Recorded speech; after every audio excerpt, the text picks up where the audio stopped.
Okay, great. We are here today with an interview for Perspective on Athletics that I'm very excited about. Someone I've known for a long time, since he was a student athlete back in the day. Kenny Halpin is currently the Associate Director of Athletics for External Relations at Eastern Washington University. And he's been there for a period of time in a few different roles, and I'll have him talk about that in a minute. But we're going to be talking about one of the functions he deals with, which is the annual fund for the Eagles athletic program. And we're going to get his insights and his thoughts on the importance of the annual fund. Also, Kenny is a doctoral candidate at Washington State University, and part of his research is related to annual giving, and he may say a few things about that I found very interesting when we were chatting earlier. So we're going to go ahead and jump right in. Ken, thanks for joining us today and agreeing to do this interview. I think it's helpful for people like yourself that are practicing in the industry to share your insights, your knowledge, and your experience with others, because we all have struggles. We all have things that we want to get better at, and we all think that we have to know everything, and the bottom line is we don't. So we need to learn from each other, and that's really the whole purpose of these types of interviews that I'm conducting. So thanks for joining us, and if we can go ahead and get started, just tell us a little bit about yourself, your background, and how you got to the point you are at today. Absolutely, and Mark, I appreciate you having me. It's fun to be a part of what you're trying to put together. I think it's incredibly valuable for the industry, for folks like myself, folks who have been in the industry longer than me, and folks who are entering the industry. As Mark described, I was a two-sport athlete at Willamette University. I made my start at the University of San Diego, where I played football, and then in my attempt to play baseball, they told me I wasn't good enough, and so I chose to transfer to Willamette University, where I could still play two sports. Maximizing my time playing was more important than the level that I was at. And obviously, I got a wonderful education at Willamette University. From there, I did my master's at Gonzaga University in sport administration. And my first job right out of that master's degree, I was the equipment manager for the community colleges of Spokane up here in Spokane, Washington. It's a community college district made up of 3 colleges, but the athletic department umbrella of the entire district. And so I was a district employee for the athletic department. I was the equipment manager. It was my entry-level role. Was able to receive a promotion in that role, so I went from equipment manager to business manager, where I managed all of the payments, purchasing, budgeting process, as well as what was their booster club or their annual fund at the time. And in the small college role, my hats also involved events, equipment storage, and several other things that could eat up quite a bit of this interview. From there, I had a chance to sit down. I reached out to a gentleman at Eastern Washington University who was the director of development. His name's Tim Simonowski. He's now at the University of Hawaii. And I reached out to him just completely blindly and said, you know what, I want to be an athletic director someday. I believe the best way to do that is through revenue generation. I've got no direct fundraising experience. How can I develop it? And through that, it was literally an hour-long cup of coffee, and he said, just gave me some insights, some ideas on doing some volunteer work and getting involved in the community here, because there's always needs for fundraising. And through that connection that I made, a year later, he reached out to me when Eastern Washington University outsourced our corporate sponsorship efforts. He reached out to me and said, we need a person. It's a unique position. Are you interested? And I said, absolutely. So I made the jump from the community college to a company called KP Sports. KP Sports is our multimedia marketing firm, and so they're basically our IMG or our Learfield. They manage the rights for our sponsorship, and I was a KP Sports employee selling sponsorship on behalf of Eastern Washington University. I did that for about a year and a half. I was fortunate to be successful, and while I was doing that, I was calling on U.S. Bank for sponsorship, and went through a long, lengthy creative process about trying to create a corporate partnership between Eastern and U.S. Bank. And through that process, U.S. Bank happened to have a campus banking division where they're trying to partner with college campus ID cards and to put campus branches or bank branches on campuses. Because during that process, I should back up a little bit. I started my PhD at Washington State University, and that's sort of how I entered in that track because I felt if I could generate revenue and have a PhD, I'd be a pretty unique candidate for an athletic director's position someday. Well, that skill set was also pretty intriguing to U.S. Bank, and so while I was selling sponsorship, they actually approached me about working for them in their campus banking division. It was a very intriguing opportunity to work in the private side of business, to work in the banking industry, and utilize what I felt was a pretty unique skill set for them. And I'm not going to lie, the salary was significant. And so I made that jump over to U.S. Bank. I worked there for about half a year, and I got to work on some pretty exciting projects, again, in the banking industry as they pertain to higher to college athletics. I mean, to university life in general. And I managed a 10-state territory on the West Coast. Well, through that process, after that departure, my current boss, Bill Chaves, our athletic director at Eastern Washington University, created a new position at Eastern, one that we hadn't had in the past, and that's the chair I sit in now. He opened the position, I applied for it, and knowing that what I'd always wanted to do was be an athletic director, and I was fortunate enough to be selected. And so I like to tell folks as we get into later, advice to career up-and-comers, it's important to me not to let my resume determine my career path. And so when I left the community colleges to come to Eastern, I took a pretty significant pay cut in order to take a chance at something I believed I wanted to do. When I left U.S. Bank and I came back to Eastern again, I took another pay cut. And it's something that wasn't a question for me. What I do right now, and what anybody who's interested in getting into this industry will learn, which you're always on. You're always doing it. You're always wearing your hat. You don't just leave it on the weekends or in the evenings. And it was important to me because I never regret going to work on a Monday, or I never dread it. And so that's kind of, in a nutshell, how I ended up where I'm at today. So. Yeah, I think that is non-traditional, unorthodox. I think that you were playing with it a little bit. You were in touch with some of the aspects of it. Then you went a totally different direction, and it actually led you back to athletics. So it's interesting. What you've touched upon is really the power of relationships, and I do want you to talk about that as we wrap up, and you talk about some advice for young up-and-comers as well. So I think that'll be an important piece.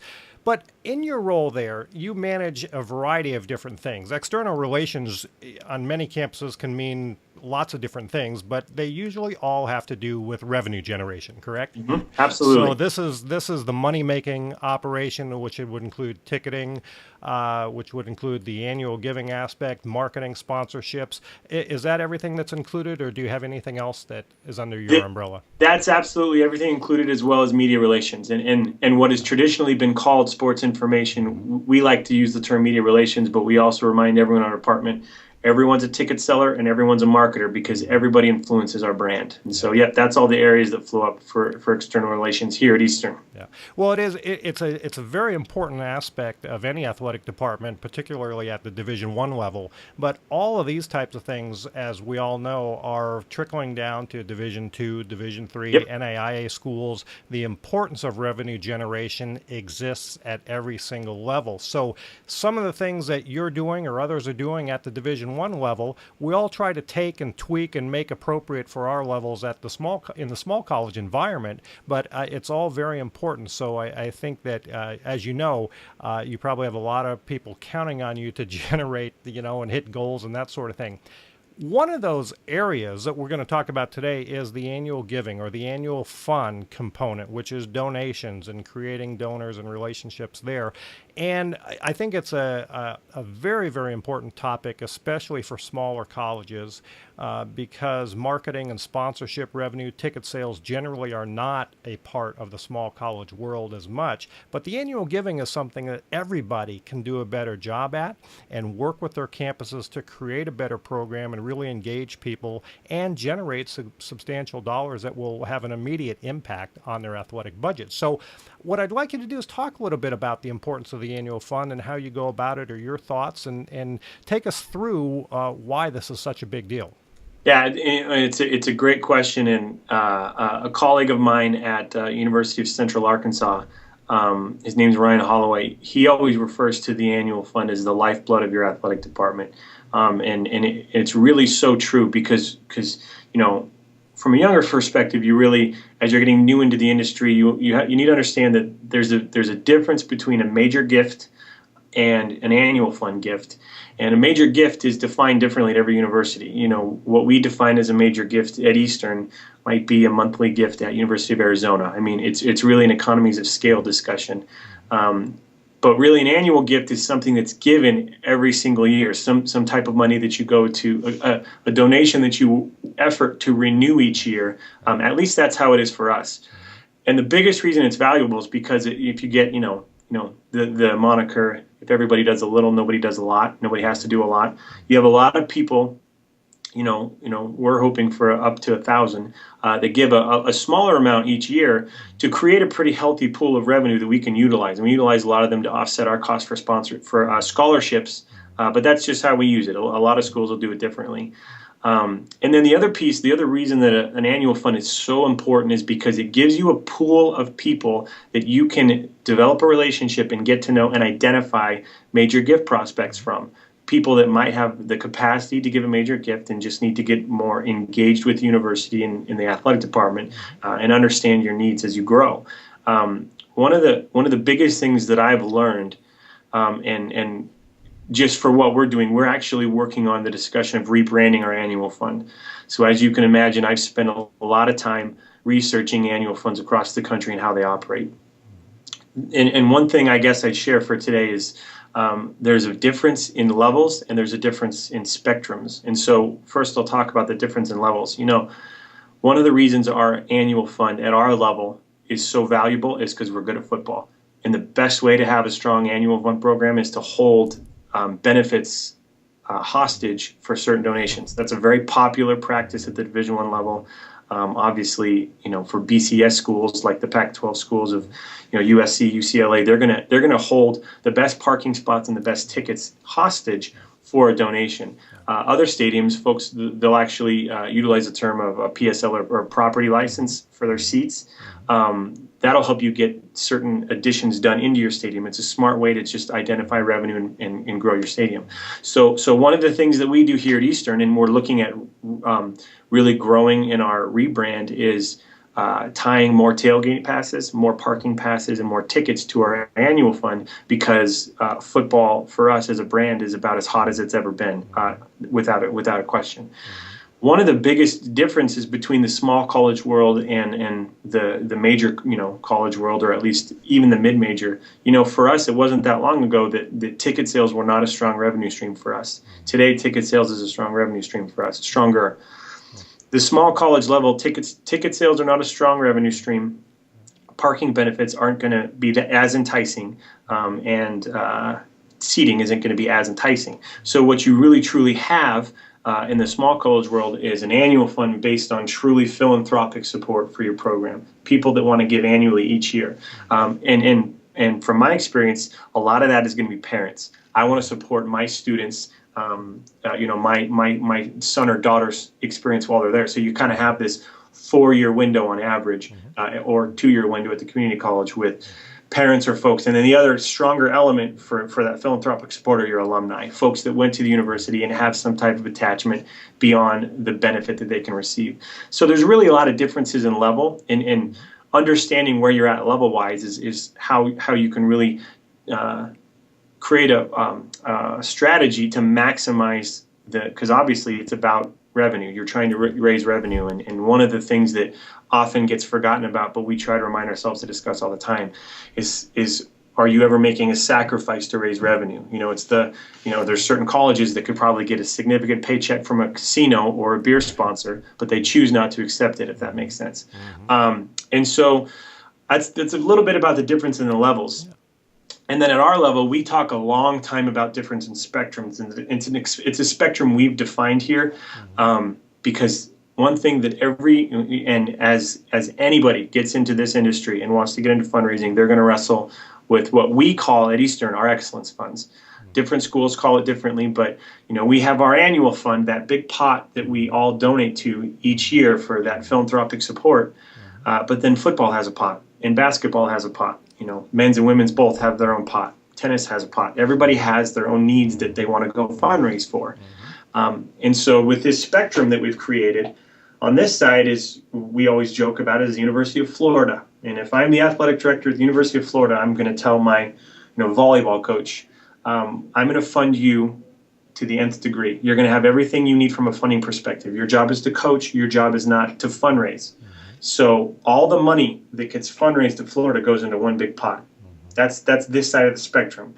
The very bottom end of the spectrum on the other side is, if you want it, you go fundraise for it. We barely have a full-time annual fund person. We don't have time to fundraise for you too. And so if you need more, if you have needs beyond what we can budget at the beginning of the year, it's, you kill it, you eat it, if that makes sense. And then every school in the country, at least from my experience, the mid-major level or higher, where you can really define some annual fund benefits with parking and ticketing and whatnot, you kind of have a hybrid of that, is how do we create a combined effort? Because as you can imagine, on this side of the spectrum, you've literally created competition between your annual fund and your different excellence funds. And it's a political conversation you have to have with each of your coaches. And so what we're working on doing specifically here is melding together, how do we create a joint effort to maximize the annual fund pot without leaching the excellence fund pots, and vice versa. So that's kind of the perspective, and I've talked a little bit about the reason or the value of an annual fund, the different levels and the different spectrums. And then obviously you mentioned earlier for the stuff that I do in school, the biggest thing I'm studying is donor constraints. There's a lot of research on donor motivation, and there's actually not a lot of research on, we can all study, okay, you gave to this university, why did you give? The research gap is sort of what they refer to it as. There's very little research on, hey, you didn't give, how come, why not, why aren't you connected? And so that's something in specific I'm studying quite a bit, and more specifically with the former student athlete population. That's a really big one for small colleges, and the reason is, I happen to be an alumni of Willamette University. I'm also an alumni of the exercise science department. That's the department where I got my major. But I'm really an alumni of the athletic department. I was a two-sport athlete, both football and baseball. I'm the target audience for the Willamette University Annual Fund. And that's the type of thing that from a small college is a really big difference, because across the board, former student athletes are the least likely to give of any subpopulation. And so it's a significant challenge to try and overcome, but it's the most important challenge you can tackle on a day-to-day basis. Of course, that's my opinion, but that's because I was hired to generate revenue. So. Yeah. No, I think that's interesting, and I think you're absolutely right, especially the small college environment. We don't have typically the general non-affiliated community person that is a rabid fan and wants to, buy season tickets or give to the annual fund. You're dealing with parents primarily. You're dealing with alums if you can get them. And you're dealing with a few others, but it's very difficult to hone in. The other thing that those at the small college level typically have to deal with is the university or the college's Office of Development.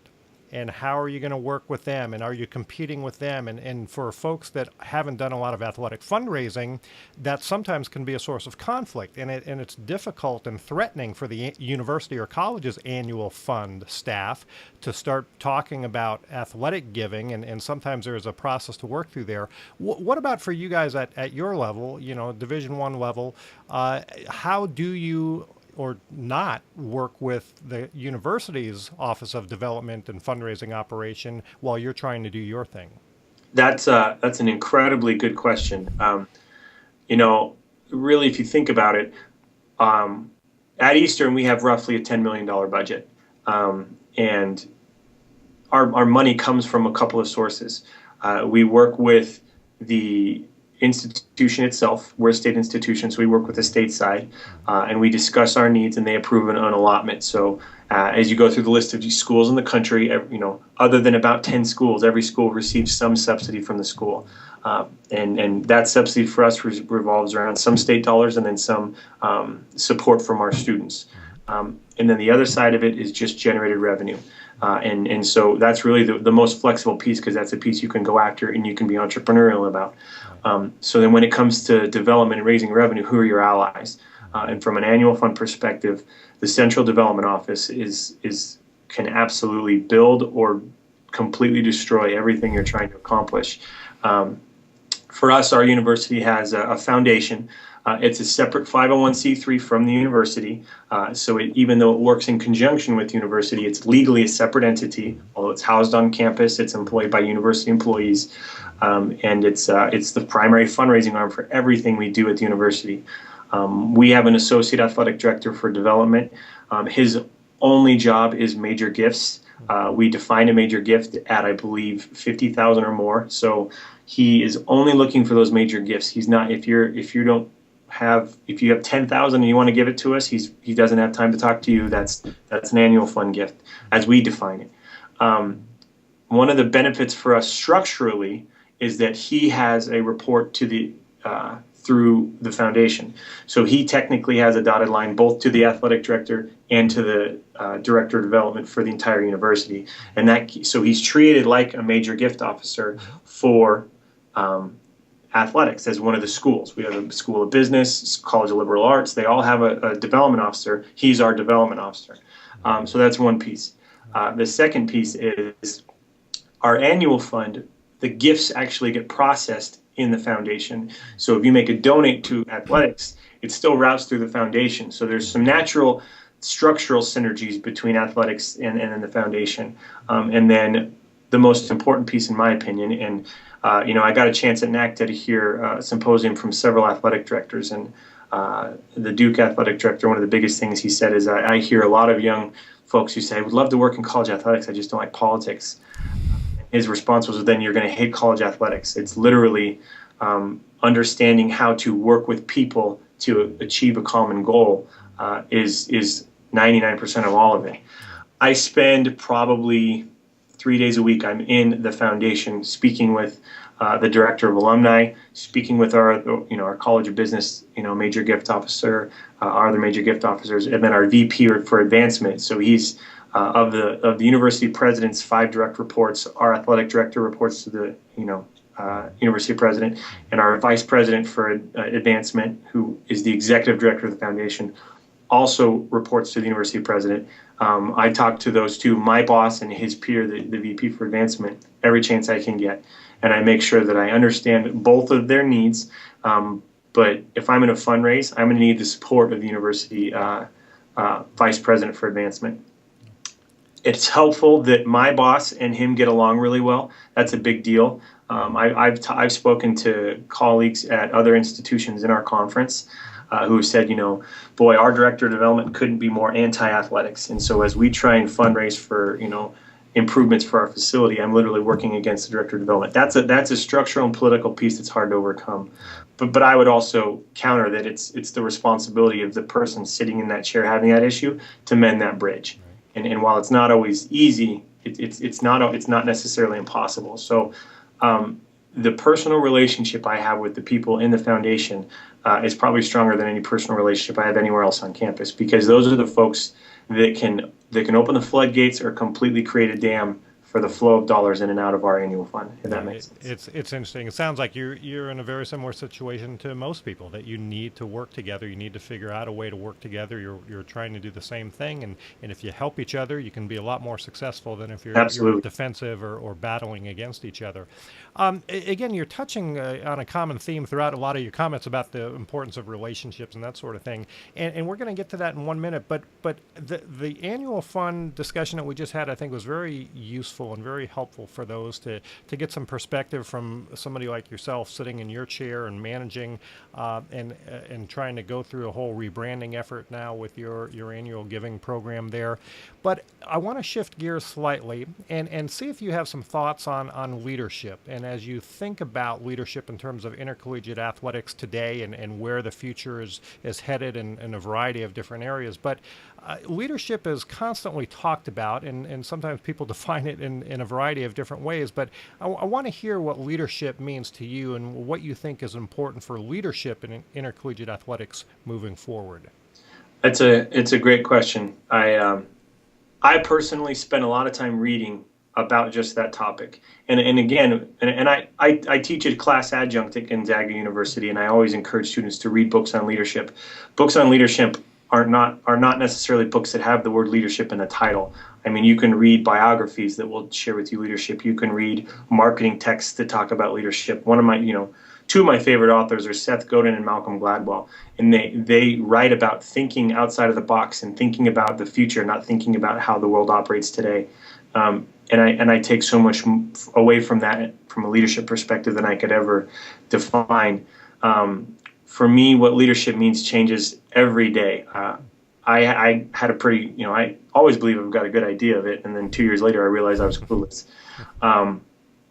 Where I'm at here at Eastern, I came into a pretty unique situation that redefined how I approach leadership, in that I've been in the industry probably 5 or 6 years now. I've been at the Division I level for 2 years. And now I manage a team of about 6 people. One of those people, our marketing director, has been our marketing director for 8 years. Another one of those people is our assistant AD for media relations, and he has been in his chair for 25 years. He's been the same person doing the same job at this level for 25 years. So when you talk about coming in and being in a leadership role with people who have literally got decades of experience on you in exactly what you're trying to do, it creates a tricky role. How do I maintain any element of credibility with someone I'm technically managing who was working on this before I had a driver's license? It's a fascinating perspective, and it's given me a lot of reason to sit down and really study what he does or what they do. And I guess my favorite analogy of how true leadership operates is, if you consider, a triangle of a hierarchy of how people operate, true leadership is flipping it upside down. And so it's the person in charge of any group or effort saying, how do I provide the resources and the landscape necessary so that the people I've been hired to manage can be successful? And so I can tell you, with our sports information director, I talk to him a lot about how I can, number one, get out of his way, because he knows what he's doing. He knows how to do his job. But then my job is to forecast the vision of where we're going. That's asking him, somebody who's done the same thing for 25 years, to adopt some new technologies and new ideas. Because when he started, he didn't have the internet, let alone Twitter, Facebook, YouTube, and Instagram. And so we're trying to educate, well, what is the exchange of information look like 10 years from now? That's a big thing we talk about. What are we doing today to prepare for 20 years from now, when none of us will probably even be here? How are we putting Eastern in a position to be successful for people that will come after us? That's a big deal for us. And so I think from a leadership perspective, I talked earlier about the politics of maintaining those relationships with other folks. First and foremost, if you can have enough self-awareness to understand how you're being interpreted, and if you can have enough of an awareness to interpret not what the person you're communicating with is saying, but what they're meaning, because I hope everybody understands what was just spoken word for word is not necessarily what was meant. There's always intent behind everything, and it's not always easy to read. But if you can have some of that interpersonal awareness, that's where you can start to implement a word I use a lot, which is diplomacy. How can I move a conversation to a certain point without being a jerk, without being insensitive? Sometimes it's a lot of work to move a conversation forward and be cognizant of the emotions of every person at the table, but not having that awareness. Yeah, you can force some things through, but you're not going to have a lot of loyalty and a lot of credibility with the folks you're working with. But if you can show a little sensitivity to that, boy, you can go a long ways to get some things done through collaboration. And it's not always about what's on your resume, but the best things that come up on a resume come through collaboration, and they can be on 6 or 7 resumes, not just one. And that's something I always try to remember. Yeah, and I think it's great. And again, you talk a lot about relationships and that. I think that's the people skills, and being able to provide some vision and forward thinking is the other thing I heard come through clearly when you're talking about leadership. But your last point was kind of a great transition to the thing I want to wrap up with, which is, there are literally, I think, hundreds of sport management programs, the sport administration programs across the country. And I speak to University of Washington class every summer, and there's a new group of students coming through each year. I mean, there are tons of people interested in working in college athletics, and there are only a limited number of jobs. But and you yourself have taken kind of an interesting route to get to where you've been. But if you were to sit down and talk to a graduate student or a recent graduate, somebody that was looking to break in and find some way to get that first job or that perfect situation that they're looking for, what sort of advice would you give that person? Yeah, it's interesting. When I took my little change over to U.S. Bank, I had a peer at the time tell me, you realize when you leave college athletics, you don't get back. Once you exit, there's no reentry. And I know, uh, I can count just on two hands right now the number of people I know that have left it and have said I want to get back and can't get back, or haven't been able to. Sometimes it involves sacrifice, but for the most part, the reason I was okay with it is because I have a very high level of confidence in my ability to manage and maintain relationships, and I think it's one of the most important things. One of the things I always remind graduate students, and I'm big on this, you see a lot of folks. It's a human trait when you're young. We do this a lot and we don't realize it. I give more attention to people who can do something for me. In the second somebody can't do something for me, right this moment, my attention diminishes. I don't even know that it's intentional, but I see it a lot. And so one thing I'll encourage anybody is, when you're trying to climb, when you're trying to go, I sat through that grad class having no clue what I was going to do, trying to find a job. And today I hold the keys to some employment opportunities whenever a job comes up on my staff. I'm going to be an athletic director. I went to class with a lot of folks that, to some extent, we just didn't connect that well, and not that I was any better than anybody else, but you're sitting next to an athletic director right now. Somebody someday is going to achieve that goal that you're trying to achieve, and they're going to be a peer. This is very much an industry of shared practices. If any of you have ever been to NACTA or have a chance to go to NACTA and see the amount of information being shared by competitors. I will literally go to a marketing meeting with 6 other folks from our same conference and talk about how we maximize our game day environment for a football game or a basketball game. Don't overlook the fact that everybody around you can someday be somebody who can help you. So it's a reminder, whether somebody can help you or not, invest the time to get to know them, which is the second point I have, which is get really good at asking questions about somebody else. It's easy to want to think about, here's what I've accomplished, don't you want to hire me? But whenever you get into a hiring position, no employer cares as much about what you've done as much as they care about what you can do for them. When we're looking to hire somebody who can fit our specific needs and can further our specific cause. A great thing to work on is sort of a strategy for personal interaction is see if you can't, when you meet somebody new, entertain a 15-20 minute conversation without speaking in anything other than a question. Can you just speak in questions for 10 or 15 minutes? Can you really get good at inquiring about 360 degrees of a person or of a business? When you get into selling, if you ever have a chance to sell for sponsorship, that's the best thing to do is understanding how somebody else operates. That carries over in people relationships. And then my biggest one that I lean on is advancing professionally, and this is any career. You can get pretty far. I believe I've learned, and I don't claim to be that old, but you can get pretty far just if you simply do the things you say you're going to do. You'd be surprised how far you'll get. And I always try and coach folks that if you get good at, it's hard. We get tempted to want to overpromise certain things, and then you say, yeah, I'll do it, yeah, I'll do it, yeah, I'll do it. And then of the 10 things you said you were going to do, only 7 or 8 got done. And again, to some extent, I think education, the K-12 system emphasizes, well, B's and C's still get degrees, and so if I just get most of it done, I'm okay. But if you really, truly, if you say you're going to do 10 things and you get 12 done, if you do the things you say you're going to do, that's going to put you in the top 10% of all of your competitors in industry. And if you can manage that piece, then climbing professionally, you really narrowed yourself down to 5 to 10% of the industry of peers and colleagues trying to do what you're trying to do that are going to be measured not by doing the basics, doing the things they say they're going to do, but trying to overachieve, trying to create things and redefine the industry in ways it hasn't been redefined yet. That's where you start getting into the fun stuff. But when you first get out, you'd be surprised how many, not only of your colleagues climb because of things they're accomplishing, but how many maybe drop out because they think it's okay just to do enough to get by and don't realize the value seen in just simply knowing the fact that when I ask you to follow up on something, I don't have to wonder if it's going to get done because you know quickly the people that are going to follow through and do the things they say they're going to do. So That'd be my biggest piece of Yeah, advice. and I think it's great advice. I think those are the things that people in leadership positions, management positions, they notice. They Mhm. certainly notice when somebody stands out in a positive way, and they absolutely notice when somebody's not living up to what they say they're going to do. And I think distinguishing yourself is great advice for any up and comer or somebody looking to break in.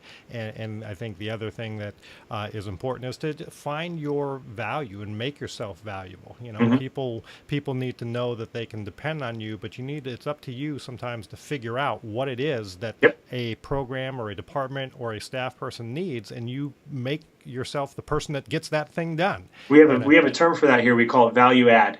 yeah, It's yeah, yeah, you may be hired to do a job, but literally I can find quite a few people to do the things I know need to be done. yeah, If you really want to stand out, do the things we know need to be done and then add value. yeah, Do something above and beyond that maybe we hadn't thought about, or maybe we thought about, we just didn't have time to get to.